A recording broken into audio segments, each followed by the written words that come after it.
أعوذ بالله من الشيطان الرجيم. சபிக்கப்பட்ட ஷைத்தானை விட்டு அல்லாஹ்விடம் நான் பாதுகாப்பு தேடுகின்றேன். إن للمتقين عند ربهم جنات النعيم. திண்ணமாக இறையச்சமுடைய மனிதர்களுக்கு அவர்களின் இறைவனிடத்தில் அருள் நிறைந்த சுவனங்கள் இருக்கின்றன. أفنجعل المسلمين كالمجرمين. கீழ்ப்படிபவர்களின் நிலைமையை குற்றவாளிகளின் நிலை போன்று நாம் செய்து விடுவோமா என்ன? ما لكم كيف تحكمون. உங்களுக்கு என்ன நேர்ந்து விட்டது? நீங்கள் எப்படிப்பட்ட முடிவை எடுக்கின்றீர்கள்? أم لكم كتاب فيه تدرسون. உங்களிடம் ஏதாவது வேதம் இருக்கின்றதா? إن لكم فيه لما تخيرون.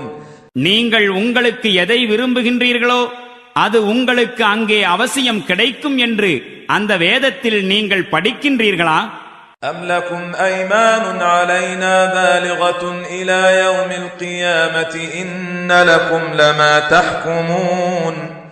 அல்லது நீங்கள் எதை தீர்மானித்திருக்கின்றீர்களோ அதுவே உங்களுக்கு கிடைக்க வேண்டுமென்று இறுதி தீர்ப்பு நாள் வரை நம்மை கட்டுப்படுத்தும் உடன்படிக்கை ஏதேனும் நீங்கள் நம்முடன் ஏற்படுத்தி வைத்திருக்கின்றீர்களா என்ன? سلهم أيهم بذلك زعيم. உங்களில் எவர் இதற்கு பொறுப்பாளி என்று இவர்களிடம் நீர் கேளும். أم لهم شركاء فليأتوا بشركائهم إن كانوا صادقين. அல்லது இவர்களாக ஏற்படுத்திக் கொண்ட இணை கடவுள்கள் இதற்கு பொறுப்பேற்கும் வகையில் உள்ளனரா? அப்படியென்றால் தங்களுடைய அந்த இணை கடவுள்களை இவர்கள் கொண்டு வரட்டும், இவர்கள் உண்மையாளர்களாயிருந்தால்.